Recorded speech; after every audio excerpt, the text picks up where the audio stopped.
Everyone in Dry Creek whispered when the iron cage rolled into town, its wheels groaning like they carried a curse instead of a human being. And inside it sat the giant widow Eliza, crow her back straight despite the chains on her wrists, her shadow swallowing half the street as children hid behind barrels and men touched their guns, without realizing it, because fear had lived here longer than law ever had. They said she crushed a man with her hands, that her husband died screaming beneath her strength, that her grief turned her wild, but none of them spoke of the truth, that she had stood alone at her husband's grave while vultures circled, that she had defended her land until men with badges burned it down, that the cage was built not for justice but for comfort, because it was easier to lock away a woman who didn't bend than to admit the town had failed her. And when the auction bell rang, and the sheriff announced she'd be sold as labor to whoever dared take responsibility, laughter rippled through the crowd until one man didn't laugh at all,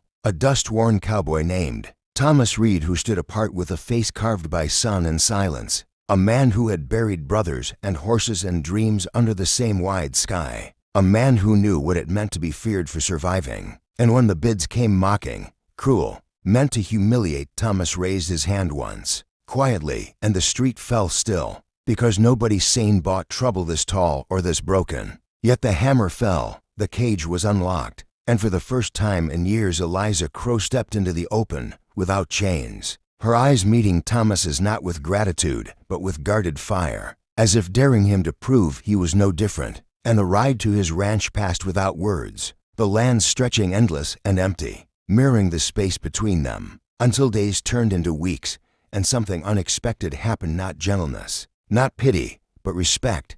Thomas gave her work not to tame her but to trust her, fixing fences, lifting beams no man could manage alone, standing watch when rustlers prowled. And slowly the town's fear turned into rumors, rumors into silence, because the giant widow did not destroy the ranch, she protected it. And Thomas did not command her, he listened. Nights passed with firelight and stories instead of walls, grief laid bare like open wounds. And one evening beneath a sky heavy with stars, Thomas did something no one had ever done. He asked nothing of her, strength or her past. He simply asked, "Do you ever want a future?" And when she answered with a laugh edged in pain, he stepped closer, not intimidated, not kneeling either, just honest, and said the words that would echo across the plains for years to come. "Will you marry me?" Not as a rescue, not as ownership, but as a choice. A partnership forged by two souls the world tried to cage.